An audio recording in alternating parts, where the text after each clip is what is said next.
A partir de agora, nós temos a satisfação de conversarmos ao vivo, em áudio e em vídeo, com o Dr. Ivan Cavalcante.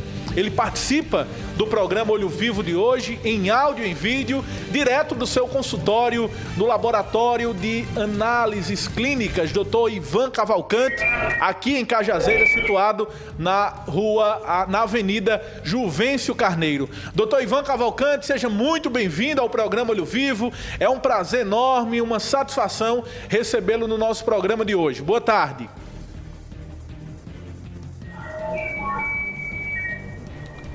Boa tarde, Petro Santos, José Neto, a toda a equipe do Diário do Sertão. Boa tarde, telenautas. A partir deste momento, depois que aceitei o convite, com muita honra, eu fico à disposição para vocês que fazem a TV Diário do Sertão e aos telenautas, para qualquer indagação, para qualquer esclarecimento que queira nessa tarde de hoje. Doutor Ivan, inicialmente eu gostaria de... oportuno, já muito debatido, que é sobre, na verdade, o SARS-CoV-2 e coronavírus, mas sempre existe aquela dúvida pairando, porque se trata de uma doença nova, um vírus novo, e que sempre tem novidades. E eu começo, telenautas, como eu estou no laboratório, eu estou no meu gabinete, sozinho. Então, para que fique mais clara a minha voz e para que as pessoas que estão nos assistindo me reconheçam, eu vou tirar a máscara, já dando uma aula de como você deve manusear a sua máscara. Sempre pegando os elásticos e nunca pela frente da máscara. Então, as suas ordens, estou à disposição. Doutor Ivan Cavalcante, gostaria de mais uma vez agradecer em nome de todos que fazem o Sistema Diário de Comunicação, ao tempo que parabenizo o Laboratório de Análises Clínicas, Dr. Ivan Cavalcante, pela confecção de vários folhetos, mas eu acredito que esse folheto que nós tivemos acesso esta semana, ele presta um grande serviço à sociedade, não somente aos usuários, aos clientes do laboratório de Dr. Ivan, mas bem como a população, que, embora estejamos nessa pandemia desde março deste ano, são muitas dúvidas que param na cabeça das pessoas sobre o SARS-CoV-2, que é o nome do vírus causador da doença Covid-19. Esse folheto traz várias informações sobre o vírus, sobre a doença, sobre os testes, e a minha primeira indagação seria justamente essa: quais são os tipos de exame para diagnóstico da Covid-19 e que o Dr. Ivan pudesse explicar de forma didática e compreensível para a nossa população nesse momento. Muito oportuna, Zé Neto, a sua pergunta, porque a cada dia surge novidades. Na última vez em que eu dei uma entrevista na difusora Rádio Cajazeiras e a Petro Santos também na TV Diário, a gente falava somente de 3 tipos de exame. E hoje nós já vamos falar de mais um tipo de exame, ou seja, 4 tipos. Como falei no início, é um vírus novo, então são muitos estudos para que se tenha diagnóstico cada vez mais preciso. Então, Zé Neto, o principal exame, o chamado padrão ouro, o exame que realmente detecta a cadeia genética do vírus, o RNA do vírus, é o SUAB, conhecido como SUAB nasofaringe, ou seja, é o NT-PCR. Esse realmente detecta o vírus, é o exame mais seguro. Depois nós temos a pesquisa do antígeno. Esse já é um exame mais novo, que nós começamos a fazer aqui no laboratório há 2 meses atrás. e essa pandemia já tem aí seus 7, 8 meses, então é sempre uma novidade. Daí a gente tem a sorologia, que é aquele que detecta anticorpo do vírus.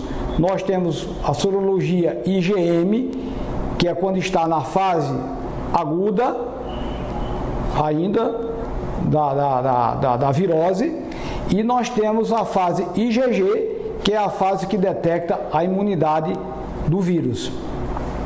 E nós temos o conhecido, o teste rápido, que é aquele que faz em qualquer local, sem ter necessidade ou se fazer uso de nenhum equipamento.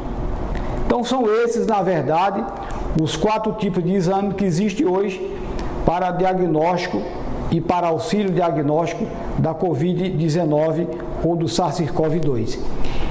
O importante, Zé Neto, é saber qual dos exames deve ser feito, porque um grande problema desses exames é porque as pessoas, na ansiedade de saber se está com a doença, na ansiedade de saber se pode trabalhar, se pode conviver com os familiares e amigos, fica querendo fazer a qualquer custo o exame. Então nós sabemos que o SUAB, o NT-PCR, ele deve ser feito entre os primeiros dias do sintoma, no máximo até o 10º dia. Porque depois do 10º dia o vírus morre. Esse exame vai dar negativo. Então você já não faz mais ele.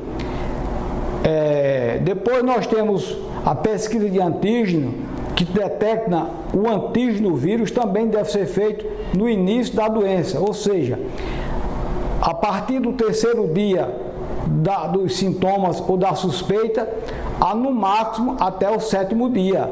O período ideal é exatamente no 5º dia. A sorologia e o teste rápido só deve ser coletado material a partir do 10º dia da suspeita clínica ou dos sintomas. Então é preciso que faça o exame no período correto para que realmente ele tenha um resultado seguro e confiável. De que alguns laboratórios, inclusive o laboratório de Dr. Ivan Cavalcante, fez a coleta do sangue para a realização do teste rápido na veia. E eu gostaria de perguntar agora, doutor Ivan, existe diferença entre os exames, o teste rápido coletado no dedo e o sangue coletado na veia, doutor Ivan? Existe sim, Zé Neto. E é muito simples de você entender. Por quê?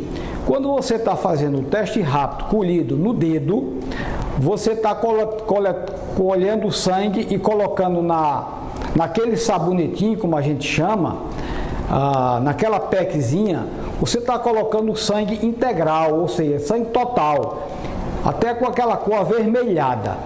E isso interfere na leitura, porque a leitura é feita visual, não é utilizado nenhum equipamento. Então, devido à coloração do sangue, vai muitas vezes confundir na leitura, naquela listazinha que aparece dizendo da reação ou da presença do vírus. Quando se colhe na veia, a gente colhe e deixa o sangue coagular, separa o soro e faz somente do soro, ou seja, sem as hemácias, sem leucócitos e sem plaquetas. Então a visualização, embora também seja sem uso de equipamento, mas é bem melhor de você identificar se houve a reação ou não da presença de anticorpo. Além do mais, nós sabemos que os anticorpos, eles ficam circulando no sangue. Então, quando a gente faz uma centrifugação, nós concentramos esse material. Então vai ter mais presença de anticorpo, a reação será bem melhor de fazer a leitura e o exame no total. Então existe essa diferença e é por isso que muitas vezes o teste rápido deixa dúvida. Nós sabemos também que todos os testes, eles possuem as suas limitações. Claro que eles possuem as suas limitações. Quais são essas limitações, doutor Ivan? E qual é o teste mais eficiente no combate e para o diagnóstico do coronavírus no organismo do ser humano? Eu inicio respondendo que o teste mais eficiente é o NT-PCR, que é aquele que colhe nasofaringe. Esse é o mais preciso porque não tem nenhuma reação cruzada com outros vírus, porque ele detecta exatamente a cadeia genética do vírus. Esse é o exame mais preciso. Todos os outros podem ocorrer interferência, ou seja, reação cruzadas com outro vírus. Principalmente o conhecido teste rápido, porque ele tem interferência de vários vírus, como da dengue, da chikungunya, do citomegalovírus, da própria HN1. Então é um exame que não tem uma boa especificidade, enquanto que o NT-PCR, esse realmente é o exame mais seguro. O único problema, Zé Neto, do NT-PCR é a demora, porque a gente colhe esse material e a gente terceiriza para laboratórios de apoio, ou seja, nós temos 2 laboratórios de apoio, nós temos em São Paulo e nós temos em Belo Horizonte. Então, de acordo com a demanda, porque nós temos cota para isso, então a gente encaminha para um desses laboratórios. No início, as estruturas não estavam tão preparadas para isso, o resultado do exame demorava 7 dias úteis, mas hoje nós estamos entregando o paciente, nós estamos tendo o resultado do exame com 4 dias úteis e muitas vezes a gente surpreende com 3 dias. Agora, por que dessa agilidade? Porque os laboratórios se prepararam para isto. Hoje os laboratórios têm uma linha aérea, uma aeronave exclusiva somente para fazer essas coletas do material. O nosso aqui vai para Juazeiro e de Juazeiro vai para São Paulo ou Belo Horizonte. Voo direto, porque não é voo comercial, é voo do próprio laboratório. Então a rota que eles fazem geralmente sai de Salvador, Recife, João Pessoa, Cajazeiras e Juazeiro. Então isso aí agilizou muito o resultado do exame. E o resultado nós recebemos por via e-mail, né? Isso daí contribui bastante. Mas mesmo assim, para as pessoas que estão com ansiedade no diagnóstico, a gente ainda acha que seja um prazo que demora bastante. E por que na Paraíba não faz esse exame, Zé Neto? Porque os custos são muito elevados, inclusive o equipamento é muito elevado, então isso aí a gente sabe que é uma fase, não compensa a gente fazer um investimento de 450 mil num equipamento desse, só para um laboratório que realmente tem uma demanda muito grande. Que realizam justamente esse estudo desse material coletado dos pacientes a nível nacional já estudam a possibilidade dessa coleta do SWAB, que é considerado o exame mais eficaz para a detecção do vírus. Alguns laboratórios estão trabalhando para a validação dessa coleta do SWAB ser na saliva e não como acontece normalmente através do uso do cotonete, que é um procedimento desconfortável. Se nós pegarmos como exemplo aqui os jogadores do Atlético de Cajazeiras, que semanalmente passam por esse processo 2 vezes por semana, é algo muito desconfortável que gera também um desconforto a todas essas pessoas que precisam fazer esse exame. O senhor tem recebido informações sobre essa validação para a coleta do SWAB ser através da saliva? Realmente se procede a essa sua indagação, essa sua informação, dos laboratórios de apoio que nós estamos trabalhando em parceria. Realmente o Ernest Pardini é o primeiro que está à frente, trabalhando para fazer essa validação. Pensando exatamente no desconforto no trauma que o cliente sofre na hora de uma coleta dessa. E até mesmo a pessoa que vai coletar, ele corre maior risco, porque a pessoa tem que abrir muito a boca e tem que coletar lá na faringe e na nasofaringe, e no momento da coleta a pessoa às vezes ele se engasga, ele enguia, ele tosse. Isso daí é um risco para o profissional que está fazendo a coleta. E a coleta sendo feita na saliva vai ser menos traumatizante e menos risco para o profissional que está fazendo a coleta. Mas isso aí ainda está em estudo, porque, como você bem falou, isso depende muito de fazer vários testes e saber se realmente detecta o vírus, mesmo quando seja numa quantidade pequena, numa carga viral pequena. Porque a saliva, muitas vezes, a pessoa ingere água, e a saliva fica mais fina, mais fluida, e pode interferir no resultado. Mas o laboratório está trabalhando para isso, e eu garanto que, se eles aprovarem, é porque passou por todos os testes de segurança no resultado do exame. Então nós estamos torcendo para isso, que vai ser bom para o cliente e muito bom para a gente também. Conversando ao vivo com o Dr. Ivan Cavalcante, que participa do nosso programa Olho Vivo em áudio e em vídeo. Daqui a pouco eu vou registrar algumas mensagens que estamos recebendo, várias interações do público participando dessa entrevista.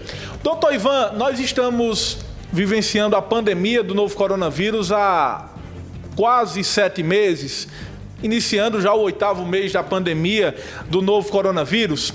A população tem tido uma maior conscientização, tem utilizado máscara, o álcool em gel, tem tido um conhecimento ainda mais abrangente sobre o vírus. E por que esses casos voltaram a aumentar na nossa região, principalmente na região de Cajazeiras, doutor Ivan? A que o senhor atribui esse aumento no número de casos confirmados do coronavírus na nossa região? Primeiro, Zé Neto, porque parece que o povo se acostumou a perder o medo do vírus. O que a gente percebe é isso. Segundo, o não distanciamento recomendado de 2 metros, que nós vimos aí nos restaurantes, na rua, as pessoas em cima do outro, com a abertura desses restaurantes, que você não consegue beber nem comer de máscara, ficam as mesas coladas, as pessoas conversando em cima do outro. Isso daí é um meio de transmissão muito grande. Além do mais, o uso da máscara, o uso indevido da máscara, Eu vou falar novamente, eu estou aqui no meu gabinete, estou sem máscara, porque não tem ninguém ao meu lado, não tem ninguém próximo a mim. E essa sala foi desinfectada antes da gente fazer essa transmissão.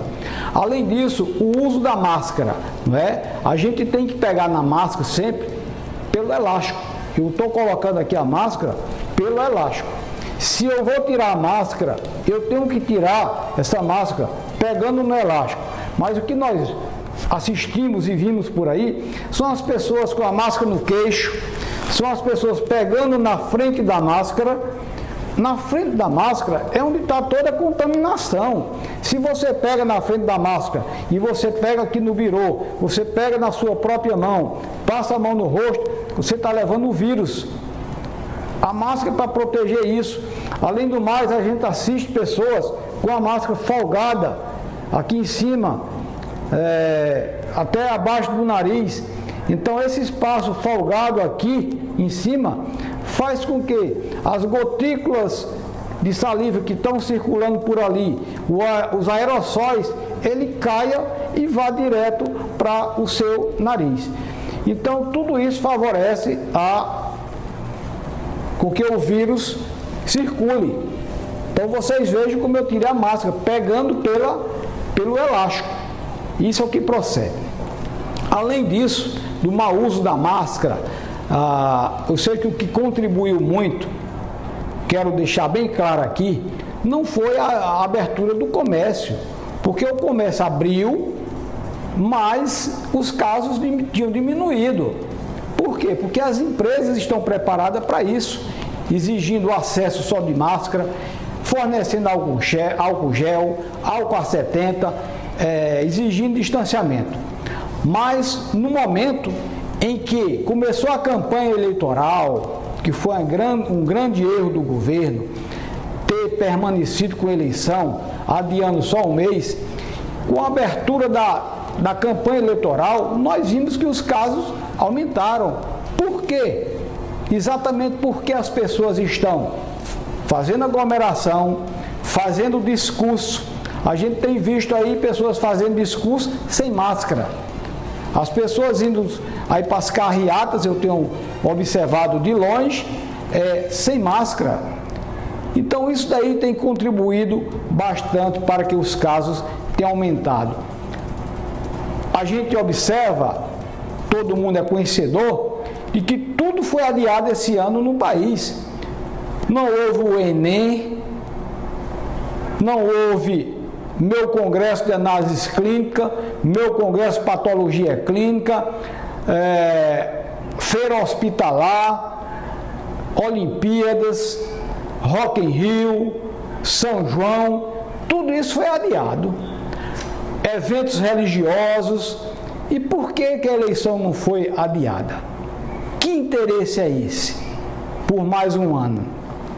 Então isso aí eu volto a repetir, que é um fator que tem contribuído bastante para a elevação dos casos.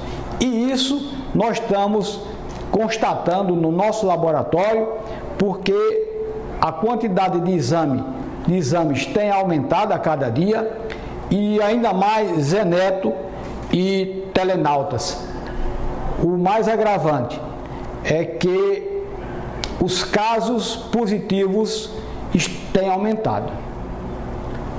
Então, da quantidade de exames, proporcionalmente os positivos que a gente tem encontrado, é bastante significante. E isso nos preocupa muito, porque isso vai refletir mais na frente.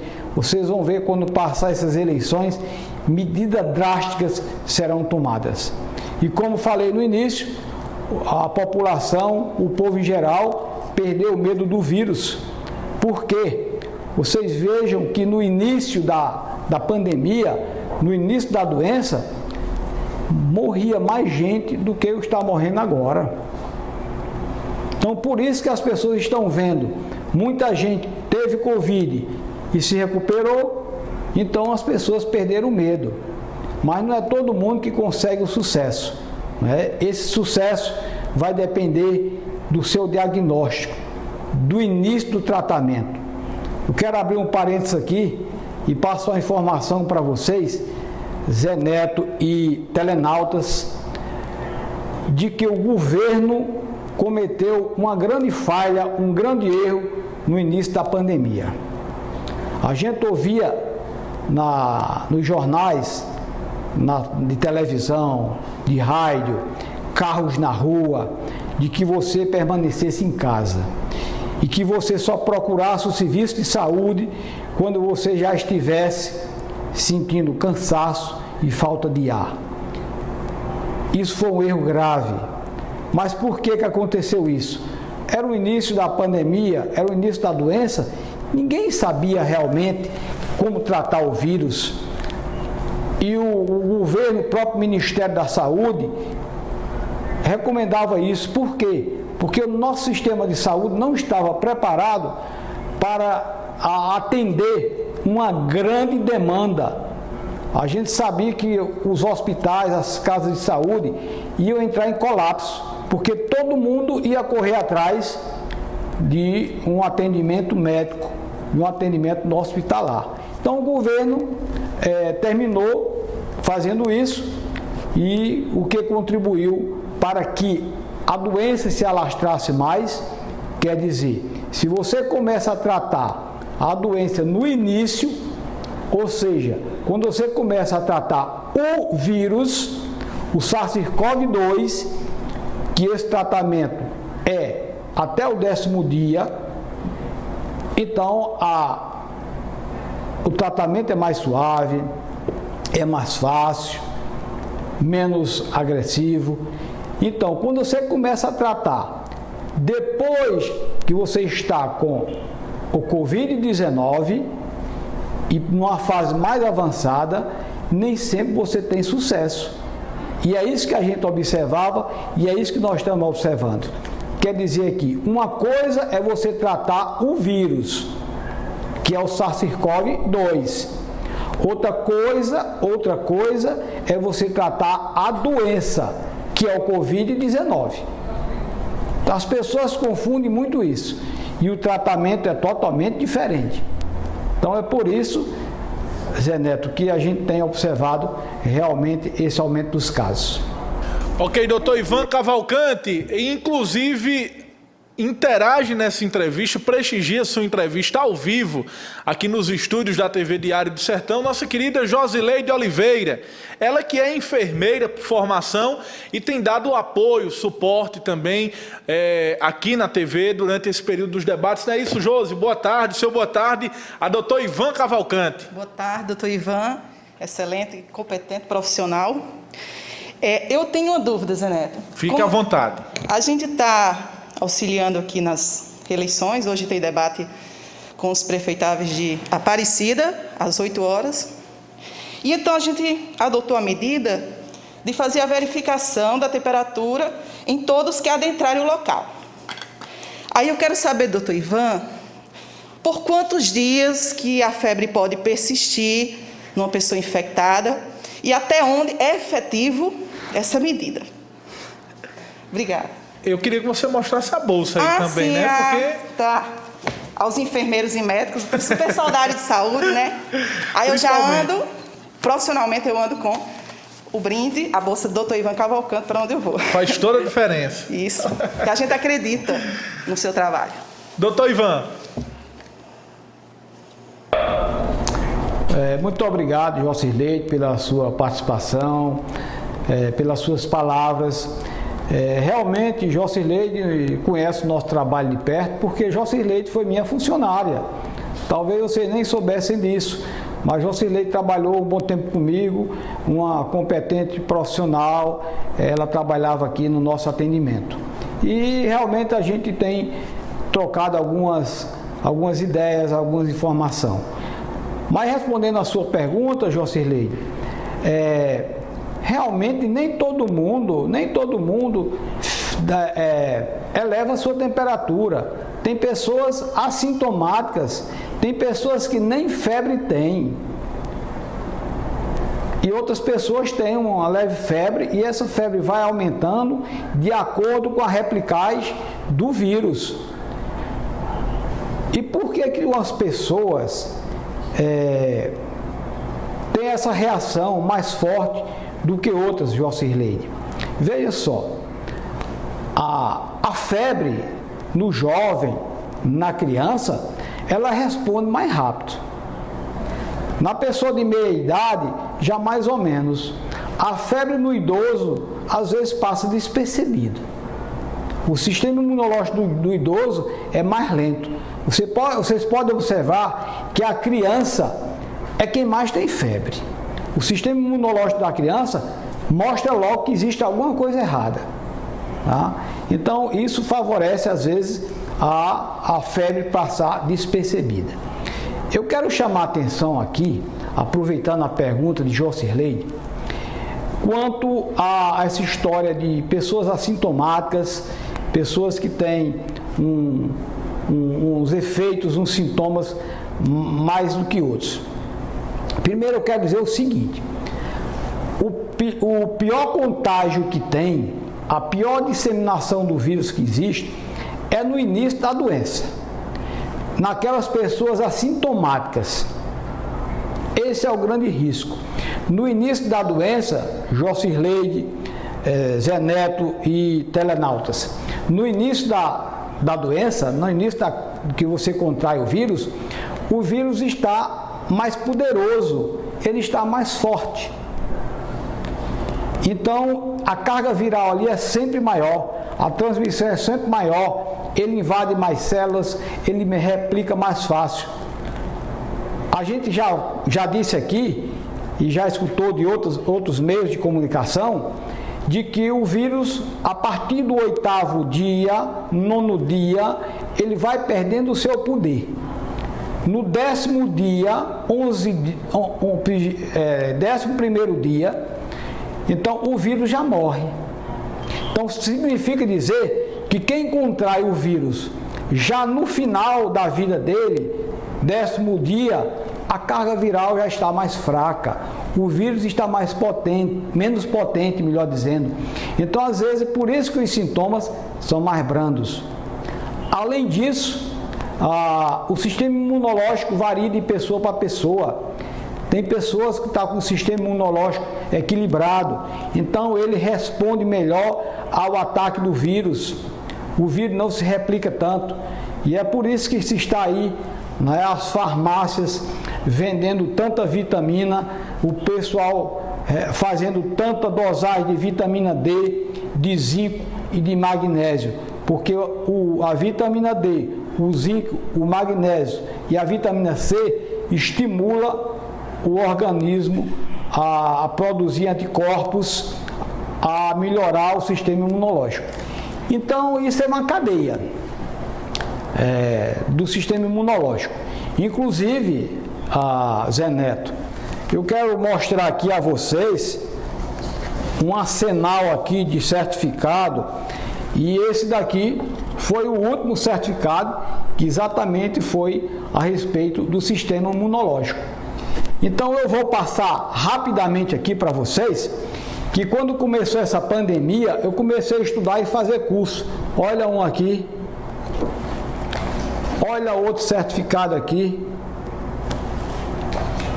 olha outro aqui, isso do laboratório de São Paulo. Olha outro aqui, assuntos diferentes, profissionais diferentes. Olha outro aqui, não sei se está dando para ver a data, mas são datas diferentes. Aqui já é do Hermes Pardini. Aqui já é da Sociedade Brasileira de Análises Clínicas, que eu fiz vários, tem alguns em casa, não estão nem todos aqui. E esse, como eu falei, esse aqui foi o último, que foi terça-feira passada, né? Onde eu achei muito interessante aqui a parte imunológica do Celso Granato, que eu assisti a aula dele na terça-feira, na quarta-feira ele estava no Jornal Nacional. Isso me surpreendeu realmente, porque o que ele falou eu já tinha assistido. Então não é à toa que eu estou falando aqui para vocês, passando essas informações, porque eu tenho estudado bastante, tenho acompanhado a evolução dos exames, o estudo do vírus, e por isso que eu estou nessa tarde de hoje procurando transmitir isso para vocês. Doutor Ivan, minha pergunta agora, eu acho que muitas pessoas estão fazendo nesse momento. Existem casos de reinfecção pelo novo coronavírus? Muitas pessoas acreditam que foram infectadas, venceram a Covid-19 e já estão imunes ao novo coronavírus. E a minha pergunta é bem objetiva.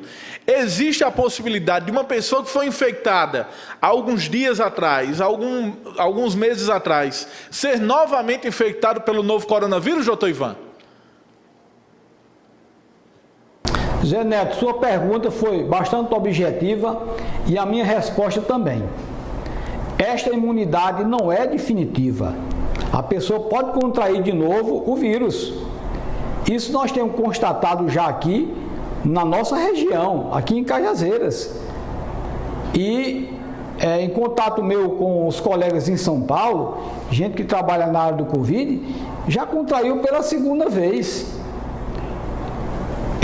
Essa última palestra que eu assisti, esse último curso, melhor dizendo, foi exatamente sobre a resposta, né, da imunidade.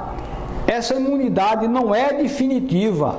Tem pessoas que não desenvolvem nem a imunidade, ou seja, não desenvolve nem o IgG. Fica só com o IgM, não desenvolve. Então essa pessoa contrai facilmente. E por que isso acontece, Zé Neto? Porque é uma falta de uma proteína. O vírus está sofrendo mutações. Então, por uma falta de uma proteína nessas mutações, é que realmente não desenvolve a imunidade. E já adianto aqui para vocês, essa imunidade, além de não ser definitiva, como acabei de dizer, a vacina também não vai ser definitiva. Você sabe que você toma a vacina do sarampo, a vacina da varíola, a vacina da poliomielite, você toma só uma vez. Essa imunidade é para o resto da vida. Já para a gripe HN1, não, você tem que tomar todo ano.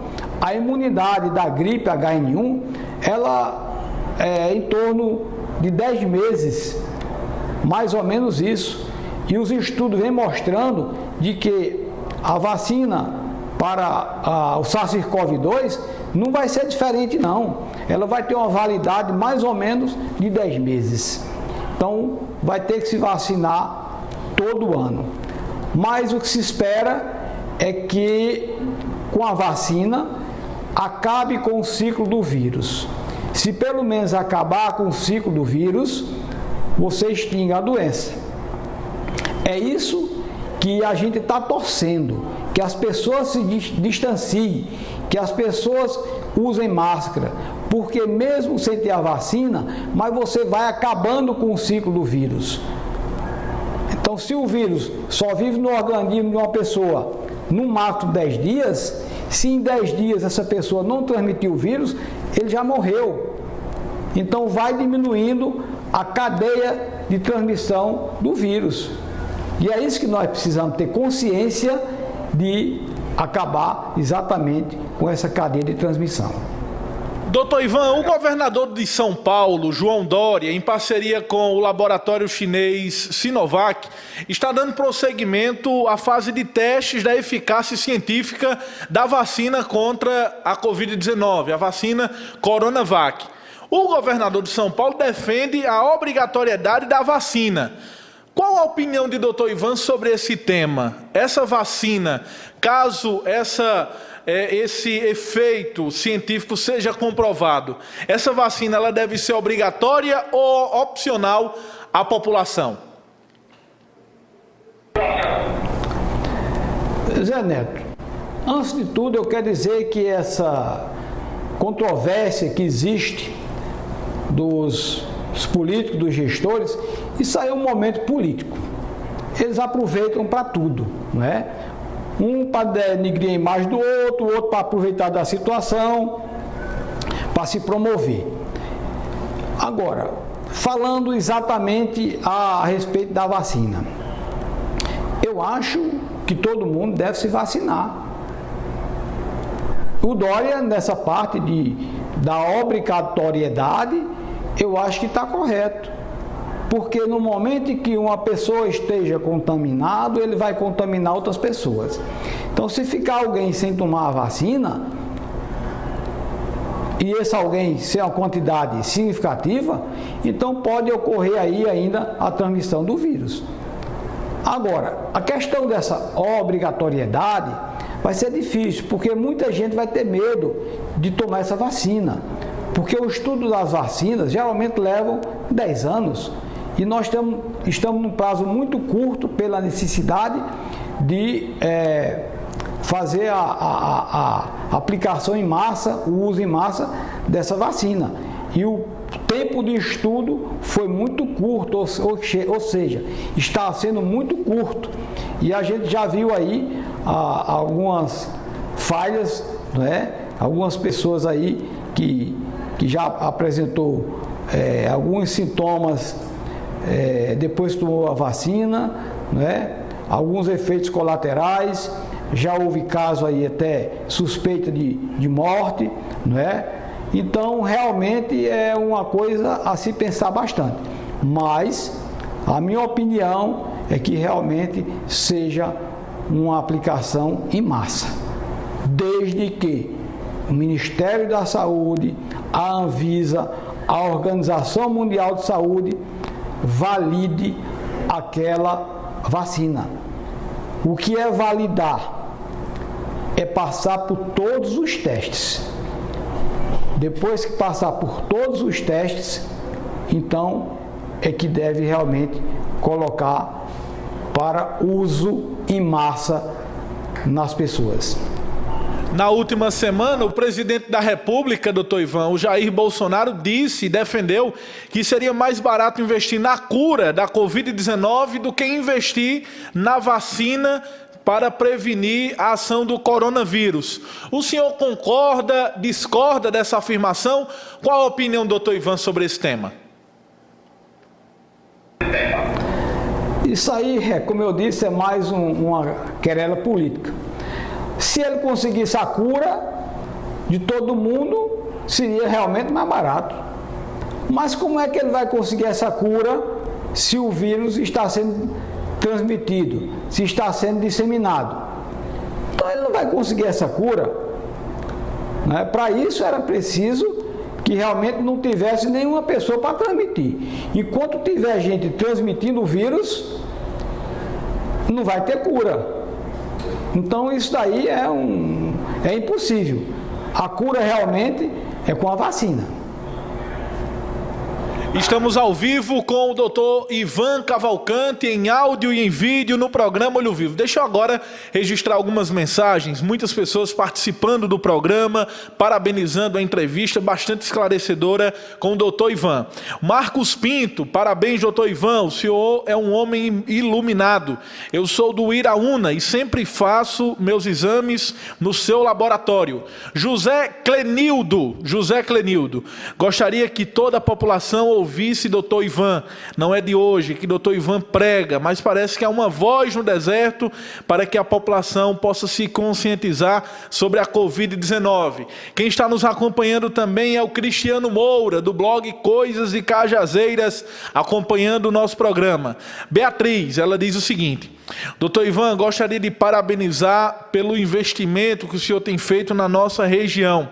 Aqui, na região do Ceará, nós somos assistidos pelo seu laboratório e isso muito honra as nossas cidades. É a mensagem da Beatriz, que está nos acompanhando na região Centro-Sul Cariri, no vizinho estado do Ceará. A mensagem do Berg Soares: gostaria de parabenizar o Olho Vivo pela entrevista com o doutor Ivan Cavalcante.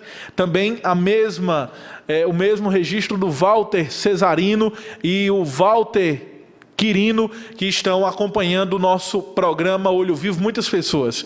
Também o Roberto Tomé: estou na cidade de Souza e gostaria de saber do doutor Ivan Cavalcante algo que recentemente eu passei e senti na pele.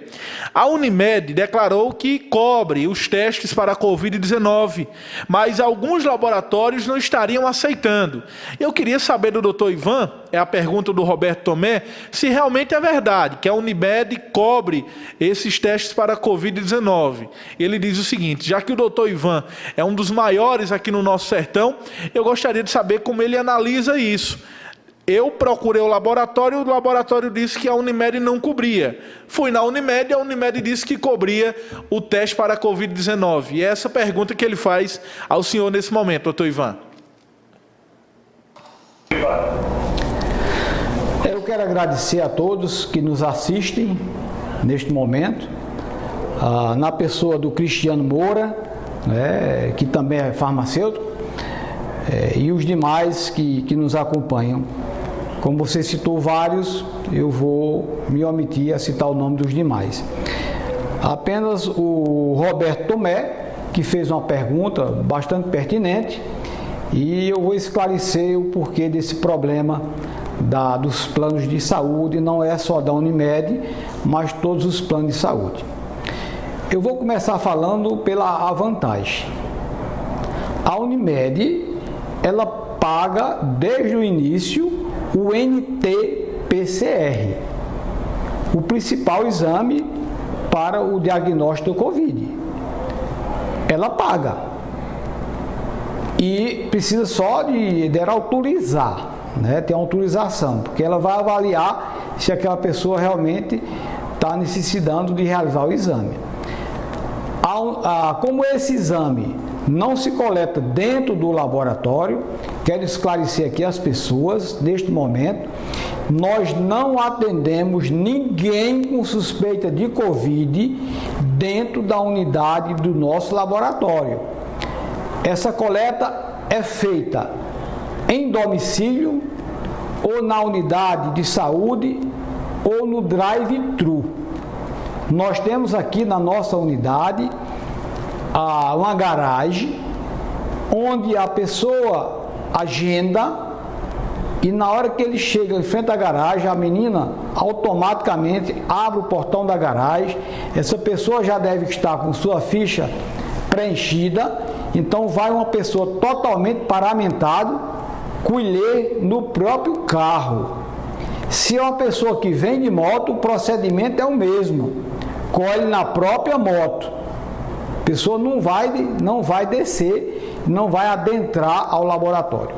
Então essa coleta, quando é residencial, quando é hospitalar, a Unimed também paga. Então o NT-PCR, a Unimed paga. Os outros planos de saúde ainda tem umas querelas. Agora, a sorologia foi no início uma obrigatoriedade do Ministério da Saúde que a Unimed autorizasse. Hoje já não autoriza mais o IgM, é só o IgG. E eu digo por que os laboratórios resistem. Questão realmente de falta de negociação. A Unimed não negociou, a Unimed impôs um valor para os laboratórios. E esse valor que a Unimed propôs não paga nem o valor do teste, não paga o valor do exame. Como é que a gente compra um kit no início era R$ 3.500 o kit para 20 exames? Se você fizer as contas, não é? Isso aí sai por R$ 180 mais ou menos o teste. E a Unimed queria pagar R$ 160.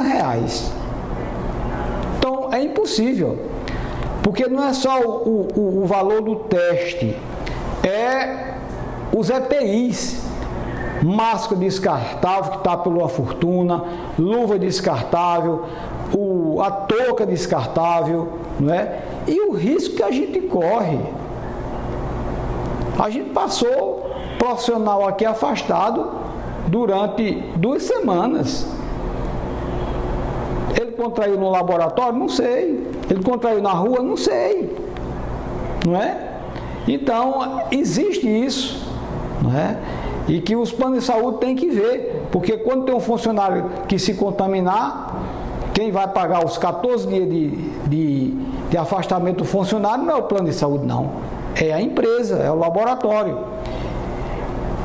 Eu quero dizer aqui a vocês que se tiver algum colega assistindo, alguma pessoa de mais conhecimento da área, eu estou falando aqui que o kit dá para 20 testes. Se você pegar a caixa vem dizendo que dá para 25 testes.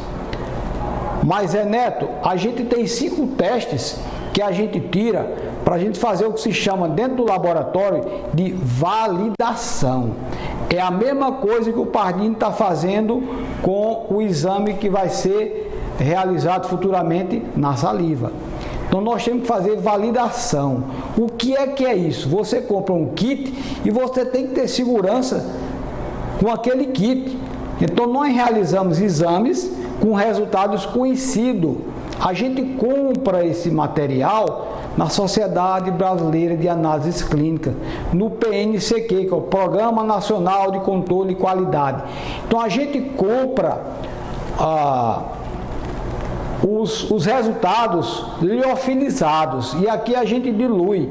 Você compra um resultado positivo, você compra um resultado negativo para você testar aquele kit, para você testar o seu equipamento. Então tudo isso é custo que tem que agregar ao exame. Não é só pegar o valor do kit e dividir pela quantidade de teste, não. Por isso que os laboratórios se negam a fazer, porque ninguém vai fazer isso para ter prejuízo. Eu garanto que se pagasse bem, todo mundo fazia. Como, por exemplo, o NT-PCR, ele paga, a Unimed paga um valor satisfatório, que dá para se cobrir os custos e sobrar alguma coisa. Mas a sorologia, realmente, os valores são muito baixos. É por isso que o laboratório fica sem querer fazer. Eu espero ter respondido a pergunta aí do Roberto Tomé. Isso aí é um constrangimento para nós que trabalhamos com laboratório, é um constrangimento para o cliente. E nem sempre o cliente vai entender o porquê. Exatamente, doutor Ivan. Estamos ao vivo com o doutor Ivan Cavalcante, ao vivo no programa Olho Vivo, em áudio e também vídeo. Algumas mensagens que nós recebemos desde quando anunciávamos a entrevista com o doutor Ivan, e uma foi muito pertinente e foi tema inclusive do meu comentário ontem aqui no programa Olho Vivo. Qual a opinião de doutor Ivan sobre o dia 2 de novembro, o dia de finados? Os cemitérios, eles deveriam ser abertos com os controles necessários ou devem permanecer fechados, doutor Ivan? Lamentavelmente e sensibilizado, Zé Neto, eu lhe digo que deve permanecer fechado. Porque o Campo Santo, o cemitério, a gente já sabe que é um ambiente, né, que prolifera muitas bactérias e muitos vírus. Já é um ambiente por si só contaminado. E ainda mais as pessoas ir ao cemitério, se aglomerarem, ficar chorando ali, às vezes espirrando, quer dizer, a disseminação vai ser grande, além da aglomeração. Então é uma medida correta, uma medida correta que os órgãos, o poder público tem tomado e não permitir que os cemitérios sejam abertos no dia de finado. Lamento muito, né? Nós temos os entes queridos, mas a gente vai ter que rezar em casa mesmo por eles. É uma medida acertada, sim. Outra pergunta, e aí no tocante à nossa imprensa, a todos os nossos companheiros de imprensa. Temos notado uma crescente onda de casos com a imprensa, e eu gostaria de saber, doutor Ivan, nós somos mais vulneráveis, nós estamos em um momento eleitoral, em uma campanha eleitoral, tendo que ter contato com políticos em entrevistas, em debates eleitorais, muitas das vezes sem a utilização da máscara, companheiros de imprensa que já foram infectados, exemplo do nosso querido Fernando Antônio, exemplo de companheiros da Rádio Difusora Cajazeiras e de outras rádios. Doutor Ivan, a imprensa é vulnerável, se torna mais vulnerável nessa época do ano, a ação e a infecção do novo coronavírus? Qual o alerta que o senhor deixa à imprensa de toda a Paraíba e de todo o Brasil? Realmente, Zé Neto, vocês são vulneráveis, como nós da saúde também somos. Porque o microfone, ele é um grande transmissor do vírus. A gente, quando está falando aqui, a gente está eliminando aerossóis, nós estamos eliminando gotículas de saliva, isso aí impregna no microscópio e leva vírus. Vem outro profissional utilizar aquele microfone, desculpa, eu disse microscópio, que é o do meu dia a dia, microfone. Então vem outra pessoa pegar naquele microfone, utilizar, falar muito próximo, e então se contamina facilmente. E a tendência é as pessoas que estão usando o microfone, as pessoas que estão fazendo discurso, tirar a máscara. E mesmo assim a máscara fica folgada, fica caindo, a pessoa se empolga numa campanha dessa e termina tirando a máscara e aglomerado de pessoas. Então isso aí contribui para a disseminação e a contaminação das pessoas. Realmente é preciso que vocês da imprensa tenham muito cuidado com a asepsia do microfone, com o uso do microfone, se puder ser um microfone individual, mas a gente vê que nas entrevistas muitas vezes aí o microfone passa de mão em mão, e realmente isso daí é um meio de transmissão, né, bastante forte, que a gente tem que evitar. Como eu disse no início, eu estou aqui sem máscara eu não estou pegando em microfone, tá? O microfone aqui na lapela, né? E quando for instalar isso aqui, foi feita uma asepsia total do microfone. Quando eu terminar aqui, esse microfone vai ser feito outra asepsia para poder ser usado depois. Aproveito a oportunidade também para chamar a atenção da nossa diocese, em geral, da igreja em si. Eu tenho acompanhado, já fui assistir missa presencial, eu tenho acompanhado a missa pelo rádio. Então, muito cuidado as pessoas tirar a máscara na hora da leitura. A gente vê que uma pessoa faz a leitura, muitas vezes outra pessoa vai fazer a segunda leitura, já pega o mesmo microfone, sem máscara, né? O padre não. O celebrante sempre está com o microfone dele, eu tenho observado. Mas as pessoas que vão fazer a leitura, o microfone às vezes passa para 2, 3 pessoas. E tem pessoas que usam máscara, mas tem pessoas que tiram a máscara. Então o microfone é um meio de transmissão muito grande. Muito cuidado no uso, né? E vocês da imprensa principalmente. De agradecer imensamente a disponibilidade que o senhor abriu a sua agenda, disponibilizando aí mais de 1 hora para que a nossa produção pudesse dirimir todas as dúvidas. Agora o seu agradecimento às pessoas que estão nos acompanhando, a Magna, a Ana, o Ítalo Feitosa também do Cursinho Mais Med está acompanhando agora, a Samara, a Fernanda Carolino, a Aline Batista, Cilaine, a doutora Emanuele, a Lidiane, a Charlene Figueiredo, muita gente agora acompanhando essa nossa entrevista e lhe parabenizando ao tempo que nós agradecemos por essa entrevista muito esclarecedora no programa Olho Vivo. Um abraço, muito obrigado pela entrevista de hoje. Nos momentos finais, eu quero falar aqui uma coisa importante, que eu pensei de que alguma pessoa fosse até telefonar perguntando, fosse participar perguntando, e até mesmo a produção do programa Olho Vivo da TV Diário fizesse essa pergunta. Como não for feito, Zé Neto, eu vou falar, né, porque muitas pessoas me indagam o porquê que existe uma diferença muito grande nos valores dos exames. Eu acho que o pessoal tem curiosidade para saber.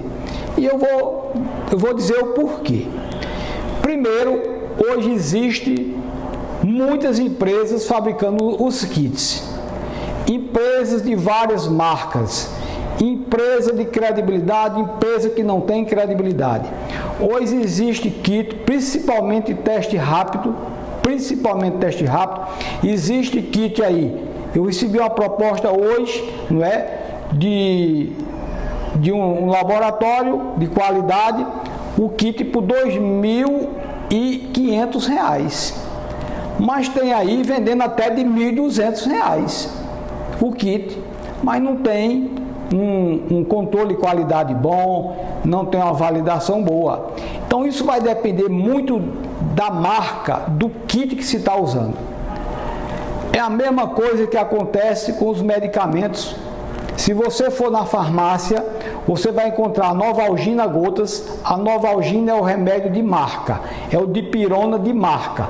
Você vai encontrar aí de R$ 13, R$ 15. Mas você encontra dipirona gotas similar de R$1. Mas será que é a mesma coisa? Será que o efeito é o mesmo? É duvidoso, não é? É duvidoso.